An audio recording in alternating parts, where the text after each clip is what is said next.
Okay, good morning. We are going to finish up Chapter 10 today. We're going to start with this question. It is a repeat of question from Monday, so it might look familiar. Hopefully it looks familiar. And so the purchase of treasury stock has the same effect as issuing stock, true or false? So when you go through to analyze this, great for the 92% of you that have this right for Monday. But when we're talking about purchasing treasury stock, when we purchase treasury stock, we are using cash. So cash is going out the door. We're getting our own stock back. That's what treasury stock is. So we are going out to the market, buying our own stock. If we issue stock, on the other hand, when we issue stock, people are giving us money, cash, and we're issuing stock. Those transactions are actually opposite, absolutely opposite from each other. So this is false, and good for those of you that had it right to begin with. Okay, so that's our starting question. It'll be open for a few minutes as normal. So feedback time. So this is interesting. This is my favorite part. I was just going to tell Amir when we started. My favorite part of class now is feedback time, going through it, because some of it's kind of interesting. So Monday's feedback. Could you explain more about the CEO bonus? Caterpillar CEO, their bonus plan was based on earnings per share. Earnings per share going up. There are only two ways to improve earnings per share. The first way is to make more income. That didn't happen. Caterpillar had lower income.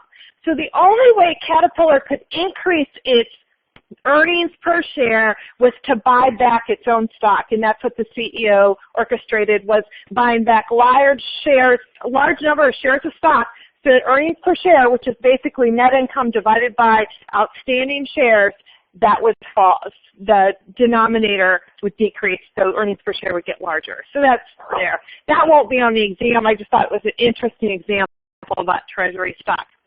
Okay, is there a place on Blackboard I can go for the handouts? No. I deal with the handouts till before class. The URL for the handout is given at the beginning of class. By the way, anybody physically in the room face-to-face, if you need a handout, we have them down here. Does anyone need one? Okay. Okay. If anyone else needs them, they are down here. Same handout as Monday.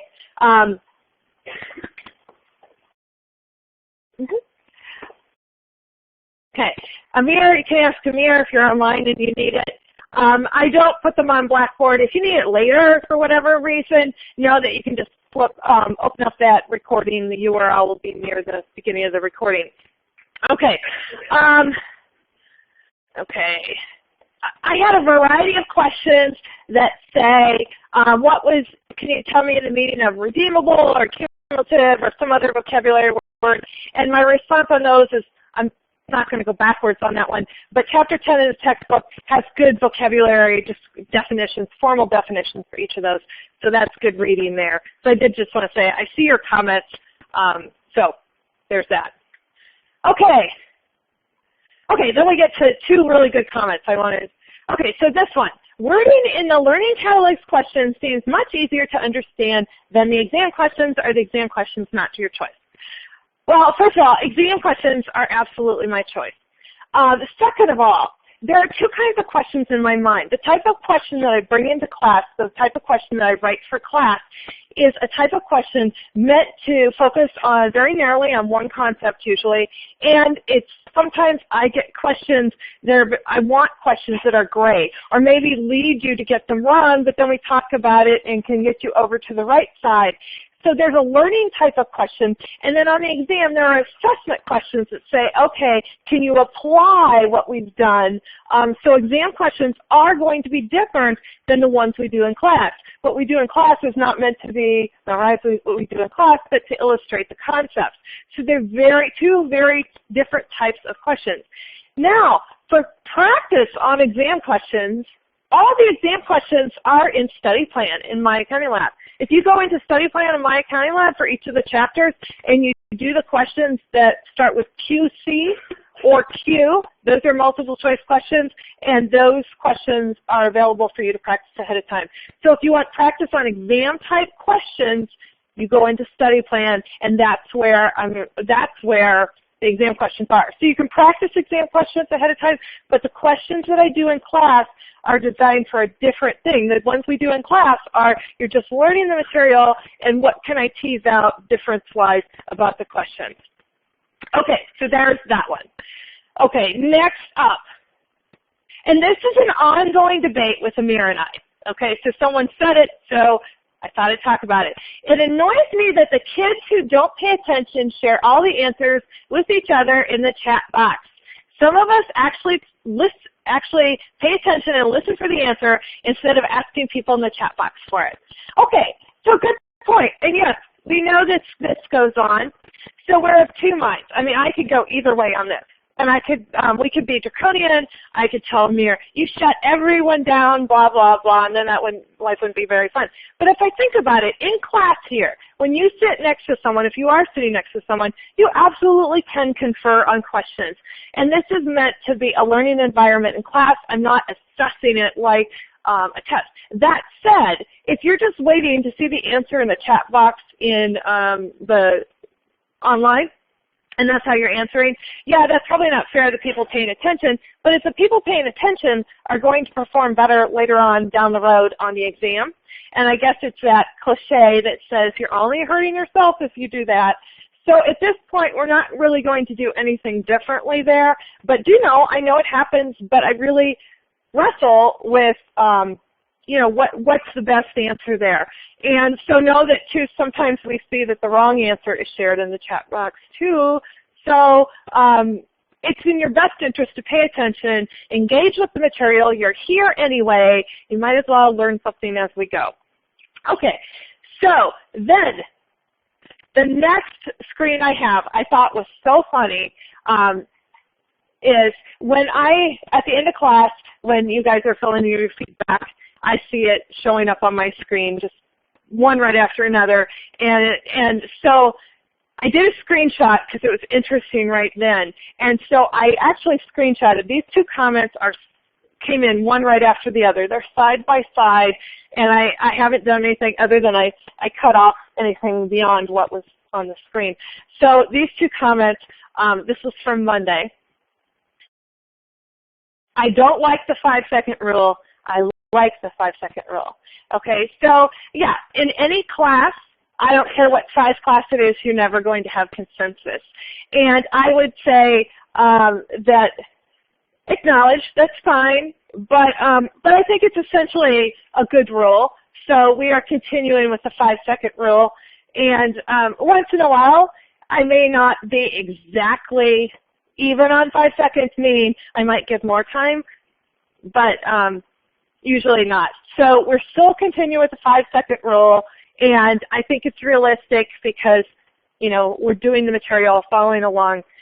We will have a couple questions today that I'm not going to give you the answer for, so I'll be telling you along. Make sure you do this, and it will be fine.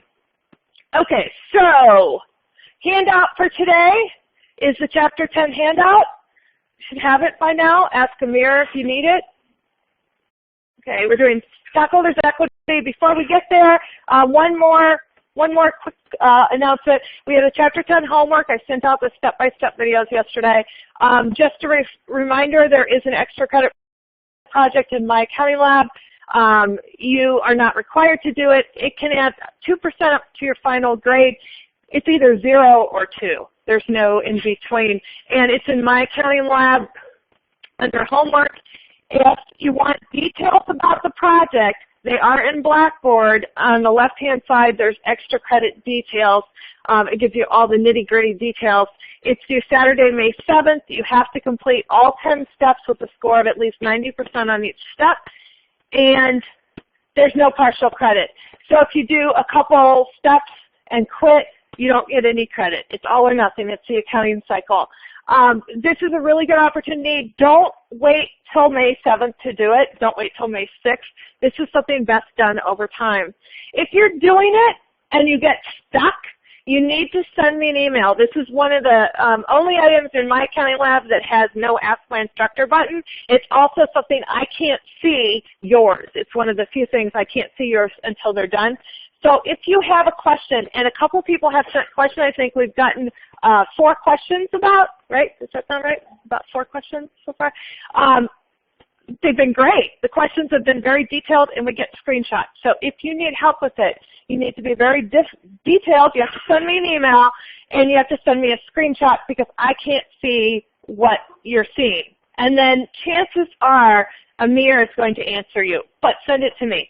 So, so if you need help, only an email away, but don't wait because we will not be able to provide help on Saturday, May 7th. Okay, the extra credit will temporarily impact your scores, how they show in my accounting lab, just because I can't logistically get it out of there until May 8th. But May 8th, the extra credit assignment is coming out of my accounting lab, period. And I have to add it in manually, long story. But anyway, so until then, it impacts your grade, but it will not long term. Okay, that said, we're going to get started on the material for today. We've actually got quite a few little vocabulary terms and concepts to go through. The first thing is retained earnings is the cumulative total of net income less net losses, less declared dividends. This is in the handout. It is at the top of page 4. So I'm just going to say that this is important to know. It's just cumulative means like running total. From the beginning of the corporation's life to now, it's all the incomes from every year, less all the losses from every year, yes, less all their declared dividends. So that's what retained earnings is. It's not cash, it's like a running scorecard of what we've done since the beginning of time. Okay, then we have a few of these. Retained earnings is part of equity. Okay, so when we talk about equity, equity is things like common stock, preferred stock, treasury stock, retained earnings. Okay, so retained earnings is part of equity.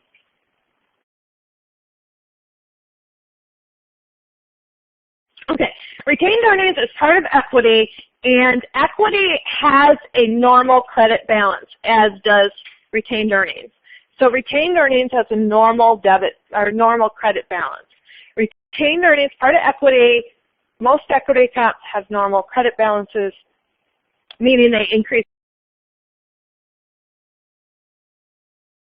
with credits, decrease with debits.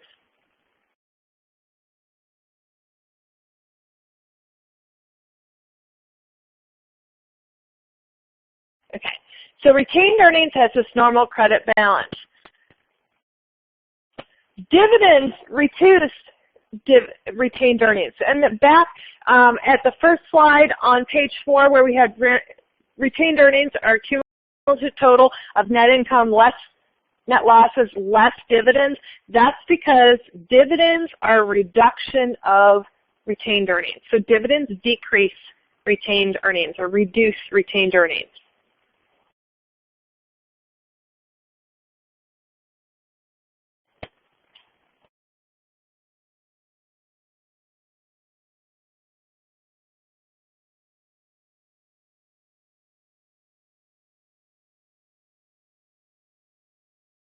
Okay, so dividends reduce net income. We've got a couple more slides of these big concepts.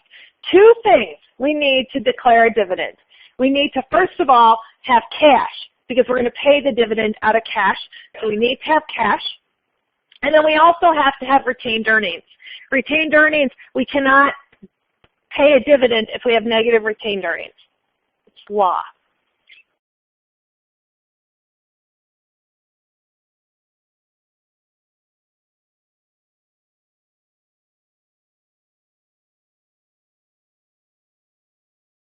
Okay, and this next one is in the slides you have. So with dividends. Dividends are what we pay to investors. And there's 3 dates associated with each dividend. There's a date of declaration, a date of record, and a date of payment. We're going to go through an example of all of those coming up here. So I'm going to leave this because it's in your handout. One more thing to write down, and then we'll get to the example. Dividends never affect income. Dividends are not an income expense item. Okay? Dividends reduce retained earnings. Dividends are never on the income statement. They have zero impact on income.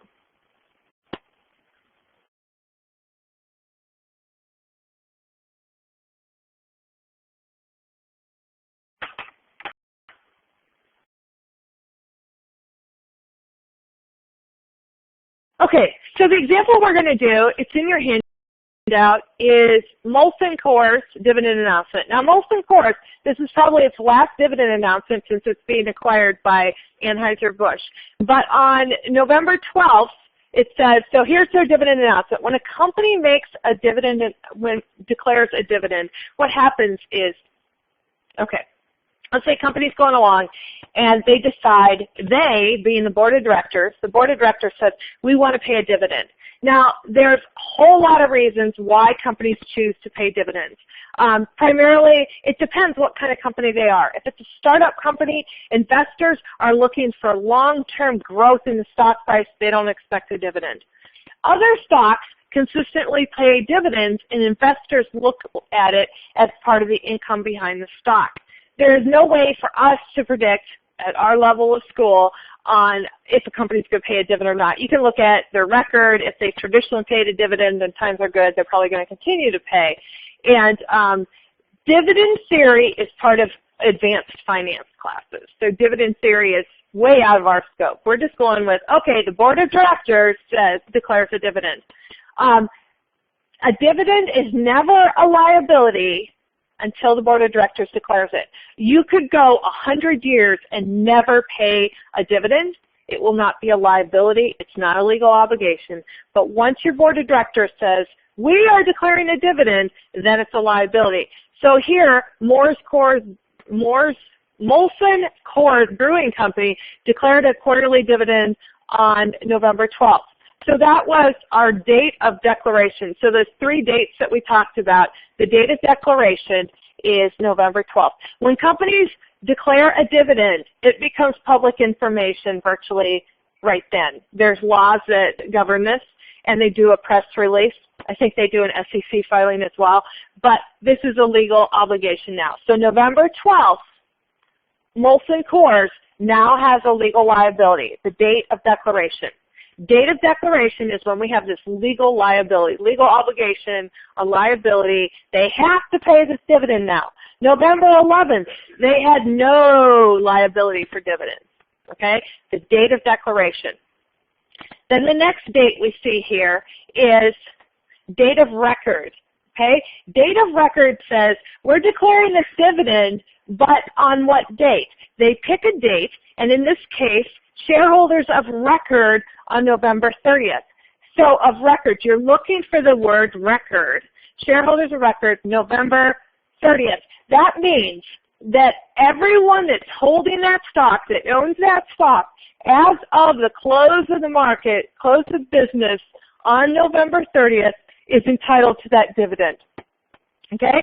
So when they declare a dividend, the declaration date says, oh, we're going to pay this amount in dividends, and then the date of record is who gets it. And the stock market pays attention to that. This is a date of record, November 30th. That means everyone buying that stock November 30th knows that it comes with a dividend. And then typically the next day, December 1st, the stock price will fall a little bit because it no longer has a dividend with it. So anyways, date of record. So when you're looking for a date of record, you look for the word record. That's the stockholders that will get it. So that's the date of record. And then the date of payment is December 15th. And so you look for the word paid or pay, and it says payable. So you're looking for the word pay somewhere in there, or paid, something like that. So we have 3 dates. We have the date of declaration. We have, with the date of declaration in our case here going backwards, and you've got it in your notes, right? You had the date,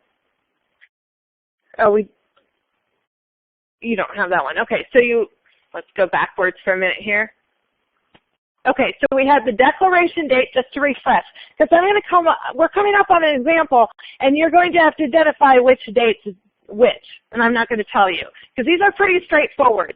So the first thing, date of declaration is the day the board of directors declares. You look for the word declare, declaration, something like that. It's the first day. It's actually the first date. And then you're looking next. You look for the date of record. You're looking for shareholders of record, or something with the word record typically is in there. Okay?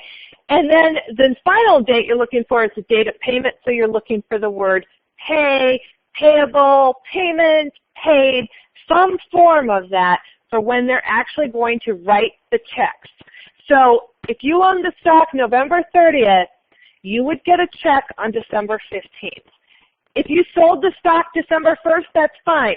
You were the shareholder of record on November 30th, so you're entitled to that dividend. Okay? So a dividend, just to reiterate, this is huge. A dividend is not a liability until it is declared. We're going to have a question on this coming up too. A dividend is not a liability until it is declared.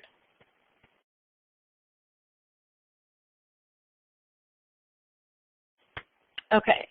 Now, liability, because we're going to have a question that comes up here, and I could refer to a liability as a legal obligation because that's what it is. You might want to make a note. Legal obligation, right, is the same as a liability. A liability is a legal obligation.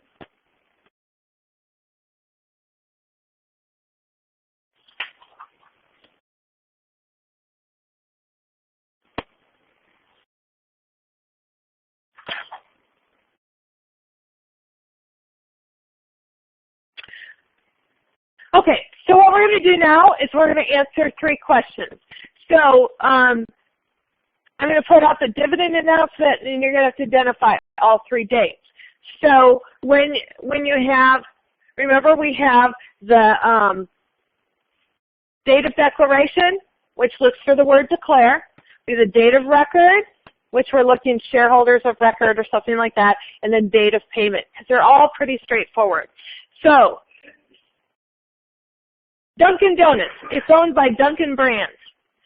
Okay, they declared a dividend of 26.5 cents per share on February 5th.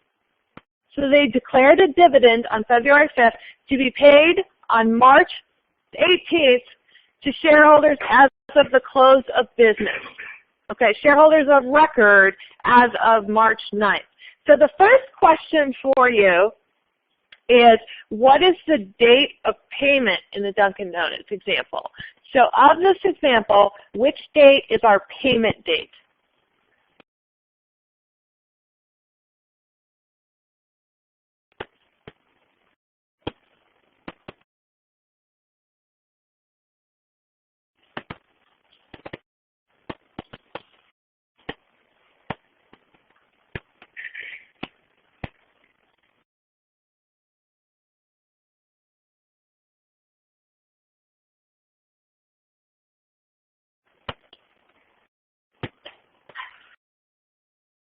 So if you're looking for what day they're going to pay this, they're going to pay this on what date?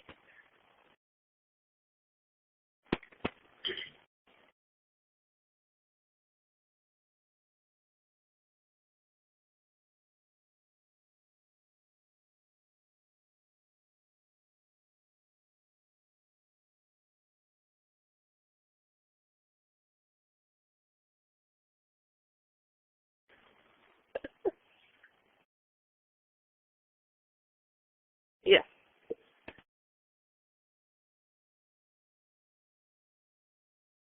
Okay. This question's going to be closing soon. You want to get your answer in.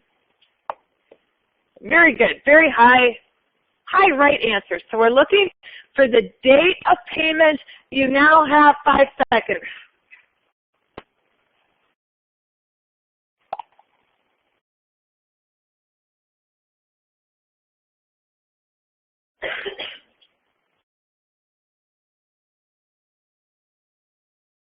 Okay, so the date of payment, we see that to be paid on March 18th. Okay, so March 18th is the date of payment. So I'm going to ask two more questions. I'm going to be asking what the date of record is and what the date of declaration is. So it won't be March 18th, right? So we've got part of that out of the way. Okay, our next question, same example, what's the date of record?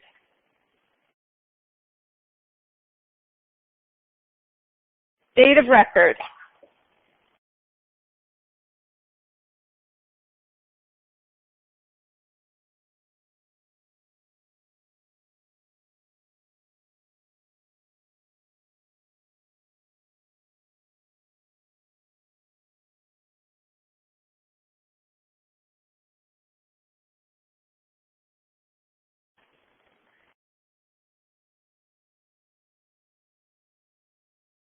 Okay, on this one, we're looking for the date of record. When you're looking for the date of record, right now I think we have about 87% correct.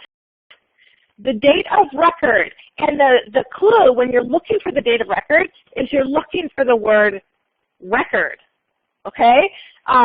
So remember, you have a date of record, you have a date of payment, and you have a date of declaration. So with this one, you're looking for the form of the word record.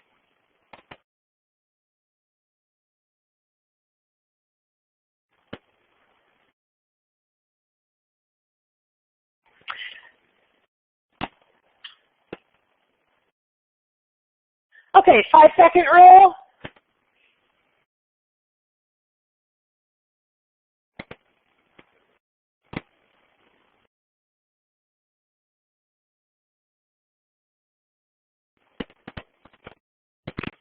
Okay.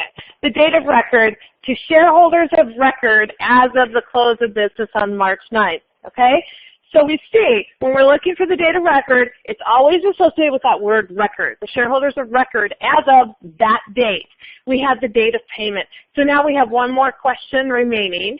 And the last question is, what is the date of declaration?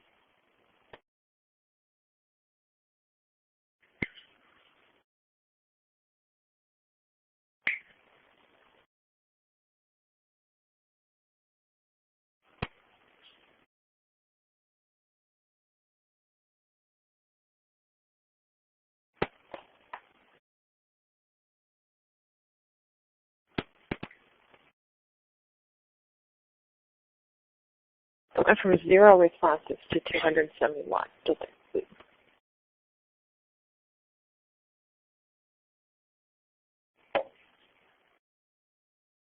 Okay, so date of declaration, very high right now. We're at around 98% correct. Okay, so date of declaration, going to close this in about 10 seconds.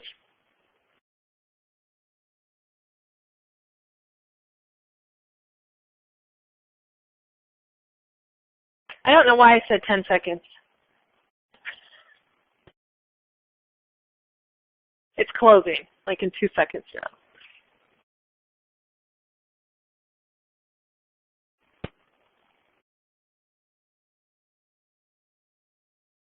Okay. And the date of declaration is indeed February 5th. Okay, so you need to know your dates. Sierra Realty Trust, back to them with the shopping centers. They did a dividend declaration. And what we're going to do now is we're going to talk about their dividend declaration, what it means, and what happens when they declare that dividend. So back to Cedar Realty Trust, remember I picked them not because they were a particularly exciting example, but because it is real and they have preferred stock. And preferred stock is kind of rare. Okay, so in their 2015 Form 10-K, they do provide some forward-looking information. And one thing they do is they talk about the dividend that they're going to pay in the first quarter of 2016. So in this note, because remember, your financial statements are not just the numbers, but also include the words and the notes, and that helps explain things. So we have this note about their dividends. And it tells us on January 26, 2015, the Board of Directors declared a dividend of 5 cents per share on the common shares. So they picked this number. They could pick any number they wanted. And remember, they don't have to pay a dividend. It is not a legal obligation until they declare it. At the same time, the board declared a dividend of 0.453125 cents per share on the preferred stock. The reason that number is so long is their preferred stock is 7.25% preferred stock, and I believe the par value on the stock is $25. So $25 times 7.25. I don't know that I'm remembering the numbers right, but that number is dictated by the preferred stock. Preferred stock will always, if a dividend's paid, will always get the 45 cents and some change there per share. That doesn't vary. Common share, they can declare $100 a share dividend, but preferred stock will always be the same. Now that said, the company, Cedar Realty Trust, never has to declare any dividend, but if they do, they have to pay the preferred dividend first. So, to get the preferred dividend, remember I was telling you how they got it? They took the par value times the interest rate. So you know it's a preferred stock when you see an interest rate on it. So you're going to take the preferred, the par value of the preferred stock times the interest rate is how the preferred dividend is calculated. Okay, so the preferred dividend is your par value times your interest rate.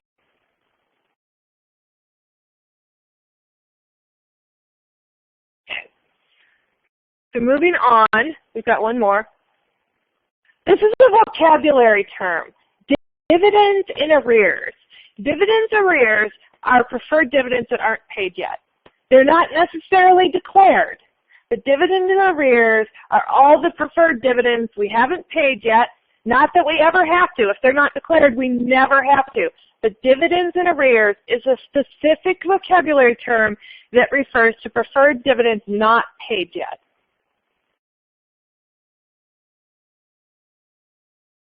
Dividends in arrears must be paid before we can pay any common dividends. So, dividends arrears are preferred dividends not paid yet. That's what the term dividends in arrears means. It is not a liability unless a dividend's been declared. But dividends in arrears are all these dividends we might have skipped. And one more statement before we go on.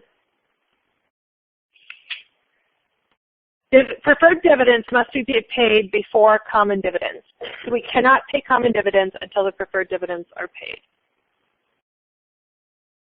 That's why preferred stock is called preferred stock, because they come first in line. But preferred stock does not increase in market value, and that's why common stock is more attractive, because you could purchase common stock. It'll grow in market value hopefully over time, and you'll make gains.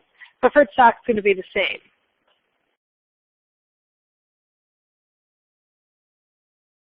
Okay, now back to our Cedar Realty Trust. They had a dividend declaration. In their dividend declaration, which I gave you, it's in your handout. It's on page 4 in the middle on the right. Then we have this little calendar. So the dates out of that declaration that are important are the date of declaration was January 26th. The date of declaration is always the first date. You have to declare before you can have a date of record or a date of payment. The date of record is the next date. So if you're looking at these on a calendar, the first date is the date of declaration, then the date of record, and then the date of payment comes after that. They have to come in that order. So it's declare, record, and payment. Okay. So what we're going to do, the only 2 of these dates have any impact on our financial statements. The first one is the date of declaration. The date of declaration, a liability is created. We have a liability. The date of payment, we pay off the liability. There is no journal entry required on the date of record. The date of record doesn't impact our financial position at all. So we're doing journal entries on the date of declaration and the date of payment, Nothing on the date of record. So we're going to record a transaction when we declare it and when we pay it. Those are the two situations. And we're going to do those two sample journal entries coming up. But before we do, I'm going to show you the calculation. So when they declared the dividend, the board of directors declared the dividend, they knew how many shares were outstanding as of December 31st, 2015. Preferred shares, 7,950,000. These are backwards, but the number's right. Okay, so when we add those up, the total is 36,290,000.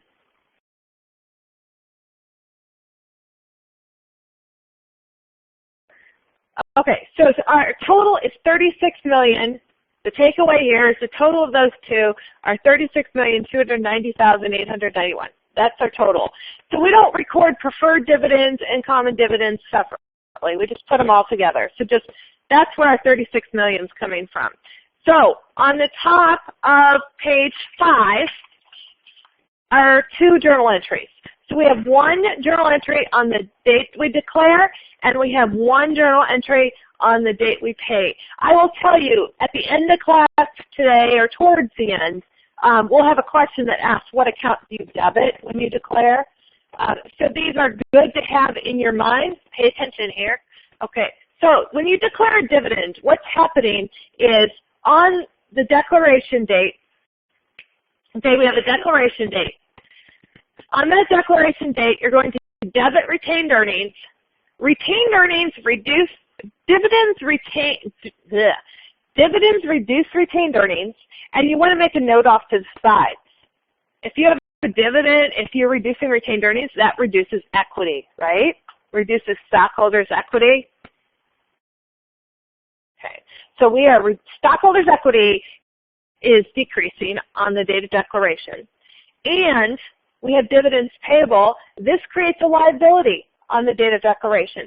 So what happens on the date of declaration is equity goes down and liabilities go up. We now have a legal obligation once it's declared, and only when it's declared.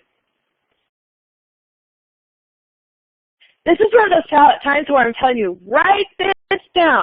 So on the date of declaration, liabilities go up, equity goes down.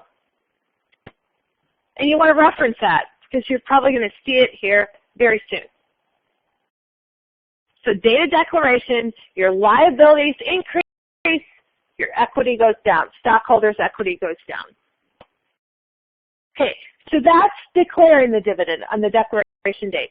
We don't do anything on the date of record. That's just saying here's the people that we're going to write the checks to. But the next thing that we do that impacts us is we pay the dividends. So we're going to pay the dividends, and when we pay the dividends, we're going to do that on the payment date, February 22nd. And what we're doing here is we're going to remove the liability. So we're going to debit the liability. You may want to make a note on the date of payment, we're reducing liabilities, and we're also reducing cash there. You see cash going down. So our assets are going down, liabilities are going down on the date of payment.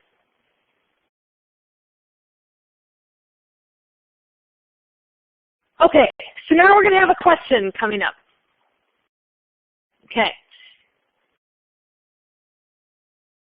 This one should look really familiar. The effect of declaring a cash dividend. So that was that first journal entry we just went through.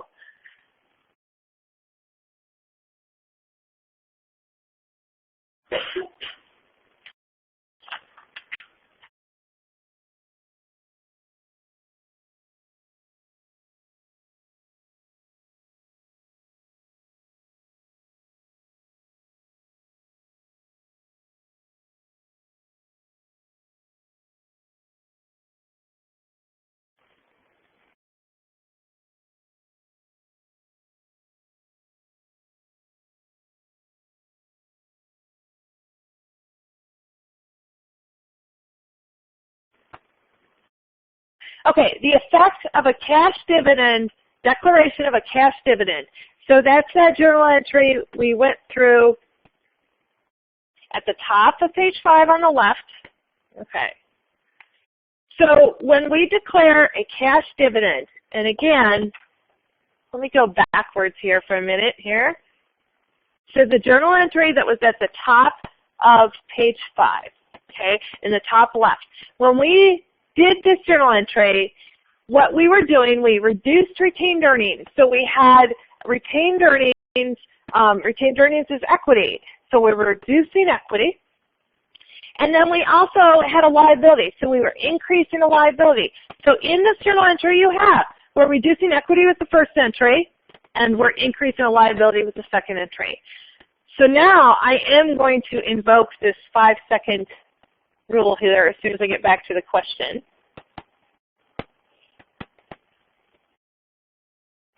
There we go. Okay, 5 seconds.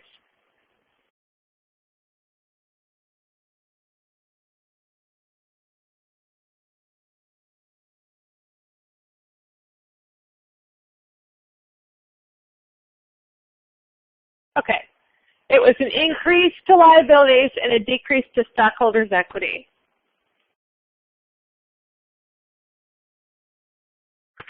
Okay, and then we have a pretty quick question coming up before we get back to the rest of the material.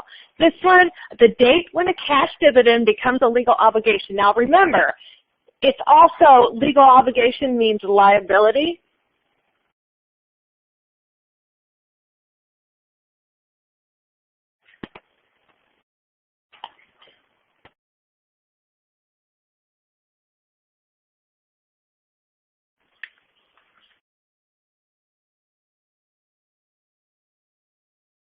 Okay, the date when a cash dividend becomes a legal obligation or becomes a liability. So this is earlier in your notes.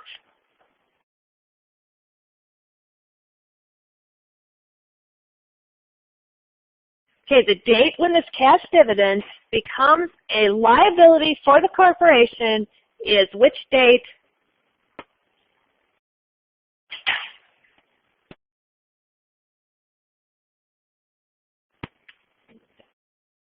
Okay, 5 seconds.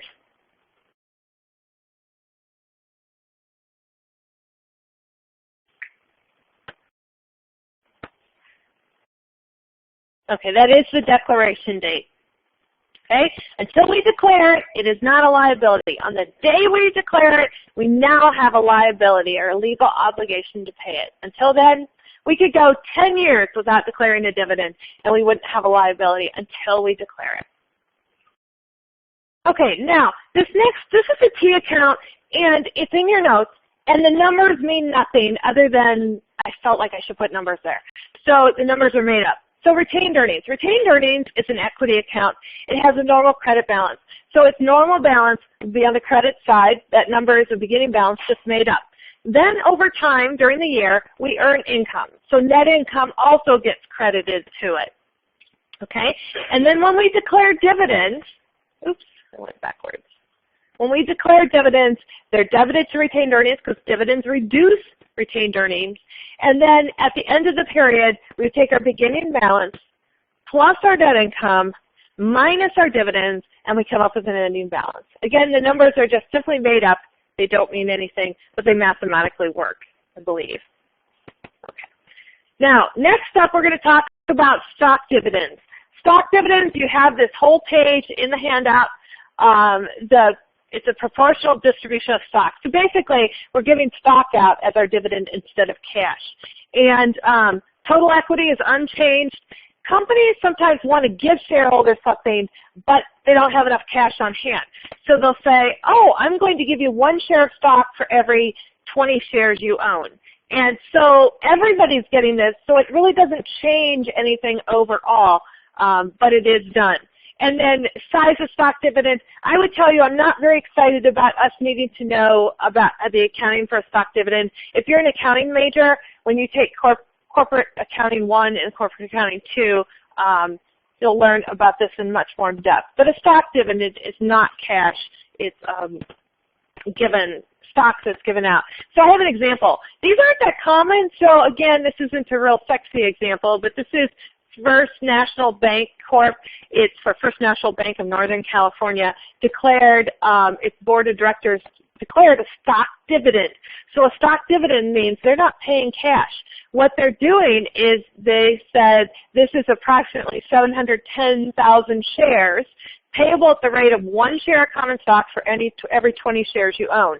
So if you have 20 shares of First National Bank, you will get 1 more share of stock. Great. And then we get our typical payable date, shareholders of record, so we still have those dates. And then any fractional shares, they pay off in cash. So if you don't own 20 shares, if you own 1 share, you'll get some little bit of cash for your part of that. So the stock dividend is just saying we're going to give out stock. Okay. So that's a stock dividend. Now a stock split. Stock split says let's take all our number of shares and divide everything in half. So now instead of 100 shares, we have 200 shares. But a stock split is just saying we're going to divide the stock by this number. We're going to multiply the number of shares outstanding. Stock splits do not change anything on a total basis. It decreases the market price of the shares, and I'll show you no accounts are affected. Okay, so the golden rule here, when we're talking a stock split, is stock splits do not change total equity. Before a stock split, after a stock split, total equity will not change. Need to know that.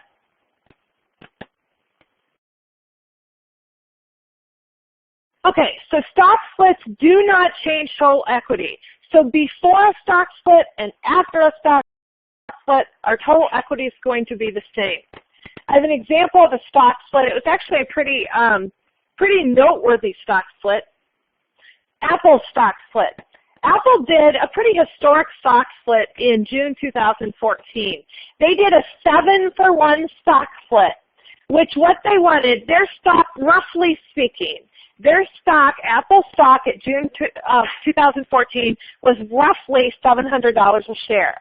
Now Apple felt, we're guessing here, but we're thinking Apple thought, well, the ordinary investor is not that attracted to stock if it's $700 a share. Because if you have, say, $10,000 to invest, you're not going to get very many shares of stock. It's harder to transact in stock that has big prices in theory. Also, so their share price was around $700 a share, roughly. Also, Apple, it's rumored, wanted to be included in one of the market indexes, and I can't remember which one. It was like an S&P 100 or something like that. But they wanted to be featured in it. But this particular index, how they calculated their market price out of their index is they took all the stock prices and divided by the 100 firms they included. So they would have a policy that they would not include firms whose stock prices were more than roughly $100, because if you included Apple, $700, they would have undue influence on the index fund as it moved. So Apple said, well, we want to be in this fund, we want to be in the index, so let's do a 7-for-1 stock split. So they took their stock price, they took their stock. If you had 1 share Apple, you, after the stock split, had 7 shares. So this is a pretty major one. So roughly, before the split, they had 861 million shares of stock valued approximately $650 each. Okay, so before the stock split, $650 share price. After the stock split, they went from 861 million shares to approximately 6 billion shares. So 6 billion, you take 861 times 7 roughly, it's going to be about 6 billion. And the share price was around $94 each. So we just split the stock 7 ways. So you multiply, the number of shares you had were multiplied by 7 in June. So Apple stock splits over time, just to show you, they've done a bunch of 2-for-1 stock splits. So back 1976 was when they first started their stock company and had shares.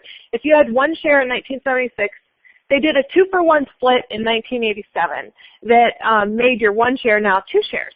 And then in 2000, they did another 2-for-1. So your 2 shares multiplied by 2 became 4. Then it starts to accelerate. In 2005, 5 years later, they did another 2-for-1 split. So you went from 4 shares to 8 shares.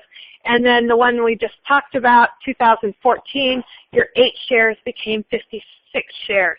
So their stock price has continued to climb. And so if they'd never done these splits, they would have a share price right now of, I cannot possibly do the math here.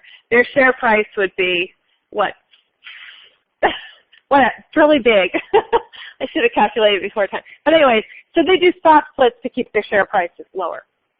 Okay, but that's not a cut and dried rule. It depends on the company. Nobody makes you do a stock split.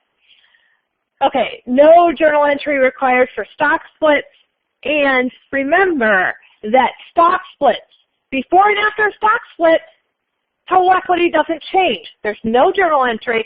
There's no impact. It's just saying, let's just change the number of shares. Okay, so that brings us to our next question. This one should be pretty straightforward. Total stockholders' equity remains the same before and after a stock split. True or false?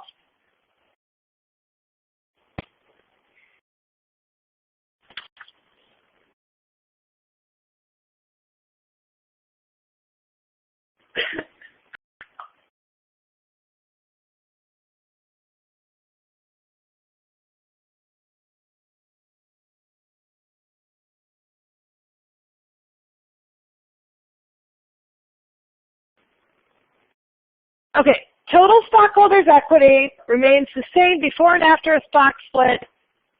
Okay, stock split is simply saying we have more shares outstanding, we just divide them. So when we talk about this, total stockholders' equity remains the same before and after a stock split. That is one of those golden rules you need to know. And I'm going to close this in 5 seconds.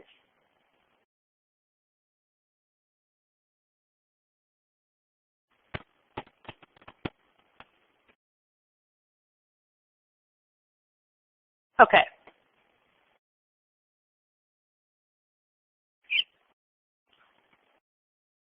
I wanted to point this one out. I did include it in the handout. It is on the back, on the last page, page 6. This is just an exhibit from your textbook. It's a really nice summary of all the different kinds of transactions that we talked about in here in this chapter, issuance of stock, what impact it has on assets and liabilities and stockholders' equity. If you purchase treasury stock, here's the impact on those. This is just a really nice summary. And as I said, it's exhibit 10-7 in the text, but it's also replicated here. So I just wanted to point that out, like highlight it, that that's there. Okay, so we're going to do another one. Let's see how this one goes. A debit balance in retained earnings indicates that a company's lifetime earnings exceeded its lifetime losses and dividends issued.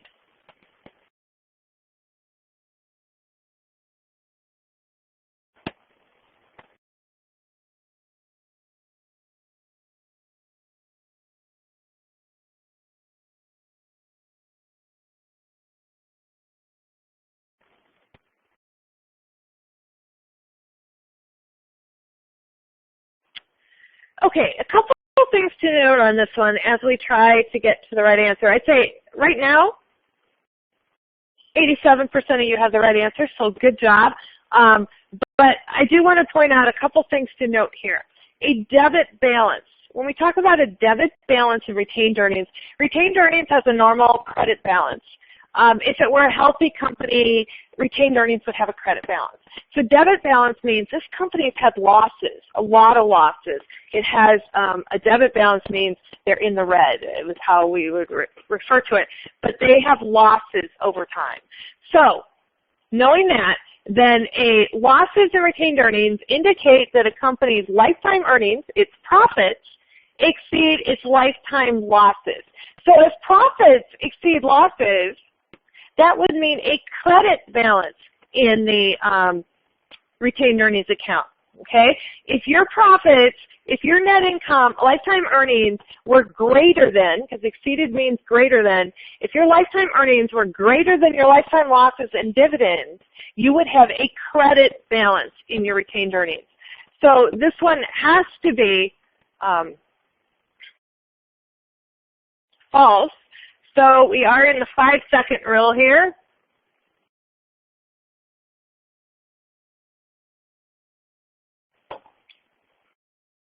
Okay.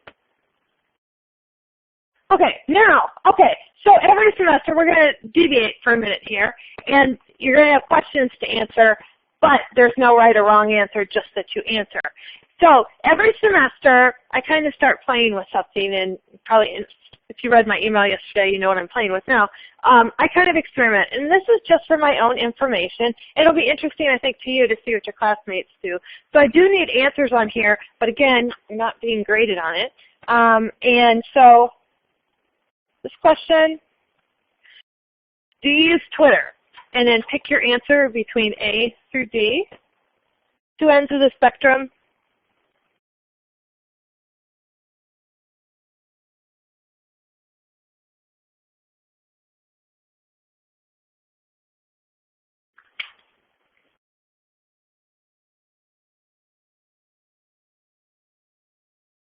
Okay, final 5 seconds to get your answer in.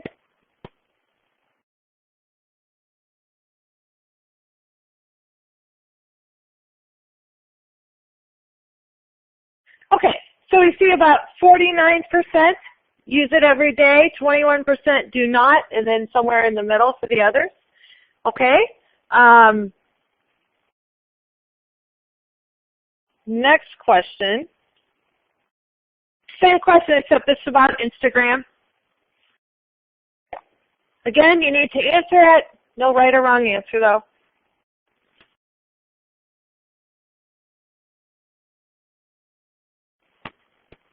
I'm getting notifications of people following me on Instagram right now. We're multitasking. Okay, 5-second rule. We're going to close it.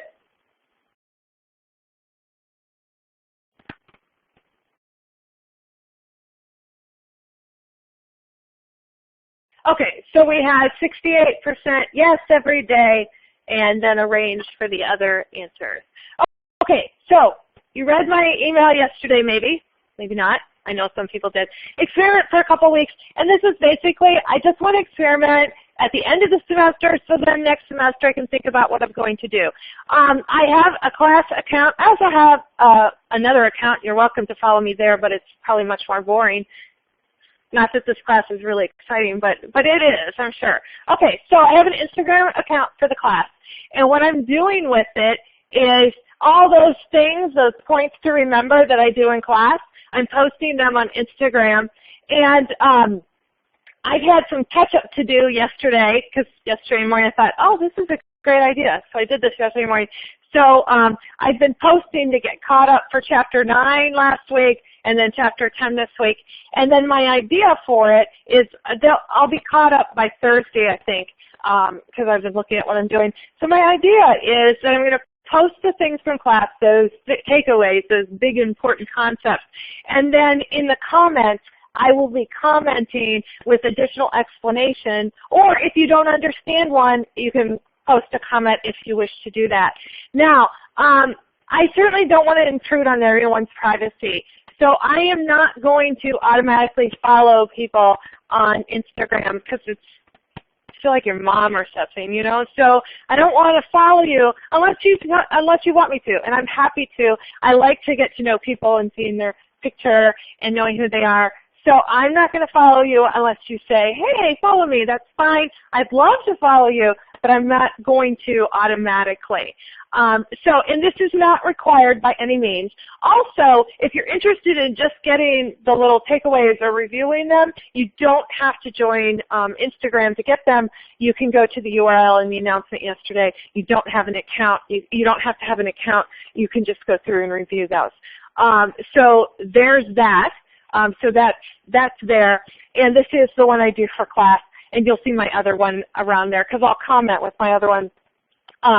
So then here's the other thing is, again, this is not class related, but I'm also on Twitter, and I do it professionally, and some little personal stuff there now and then. But if you want to do it, feel free to follow me. I will probably follow you on Twitter if you follow me on Twitter. But I do class examples because I interact with other professors on Twitter. So anyway, so there's my social media plug for the day. Now we're going to finish up the rest of the class. So thank you for the feedback.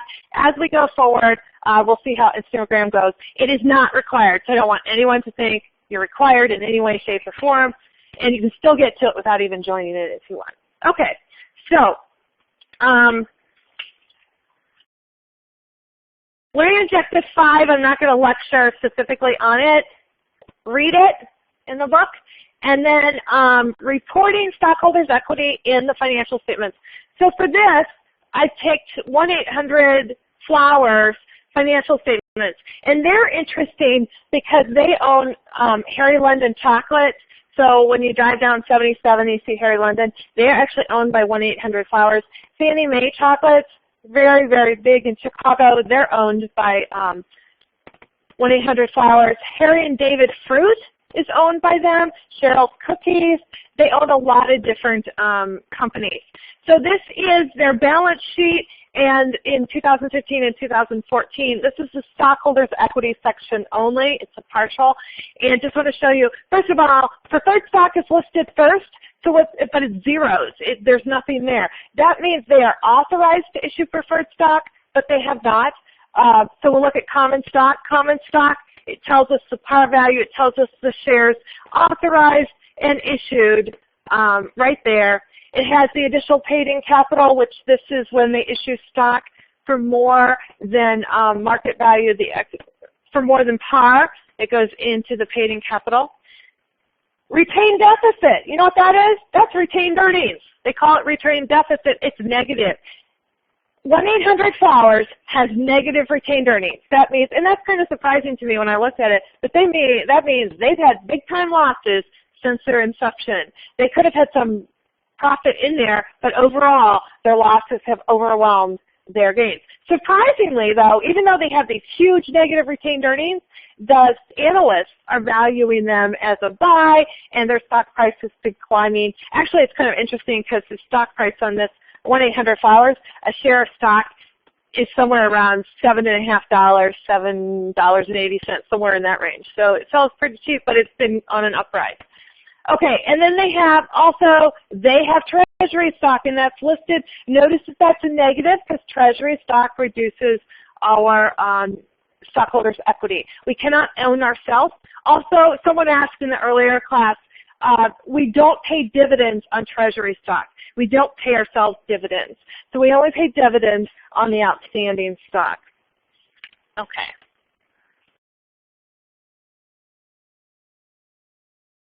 Okay, question 14. So I'm going to put 14 out there. But before I have you answer it, if you turn to the handout, which you all have, okay, to page 5, okay? So page 5, at the top there, top left, it's Cedar Realty Trust declared dividends. You'll see that journal entry there, right? If a corporation, so this question, if a corporation declares a dividend, so we're talking about declaring a dividend, the account to be debited on the date of declaration. So you've got the journal entry right there. Remember that the debits come first, and they're in the debit column, which is the left column. The debits come first, and then the credits. So I'm just asking you, this is a gimme question. I'm asking you, in that journal entry, what account are we debiting? So,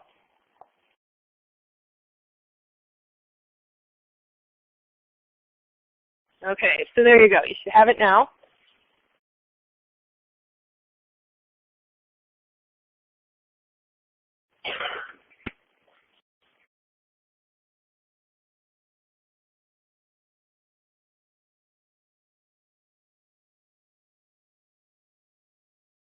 Okay, if a corporation declares a $100,000 cash dividend, the account to be debited on the date of declaration, it's that journal entry, top of page 5, top left corner.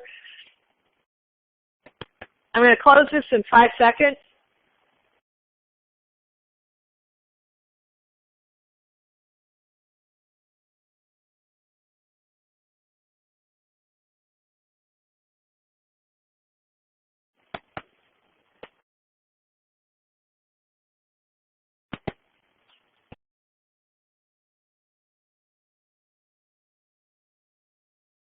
It is retained earnings. Okay, then we'll have another one here. Okay, this one, when preferred stock is cumulative, preferred dividends not paid in a year are called what?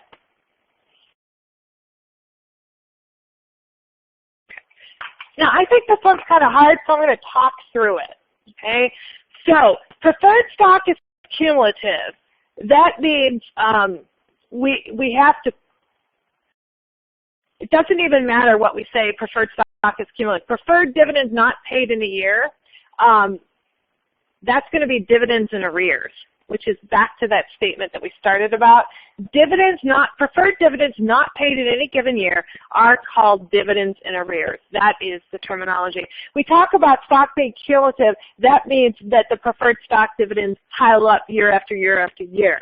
But those things are called dividends in arrears. They are not a liability until we declare it. And nowhere in this question did it say declared. It never said the dividends were declared. It just said they are not paid. So this is called dividends in arrears, is that answer. And we are in the 5-second rule.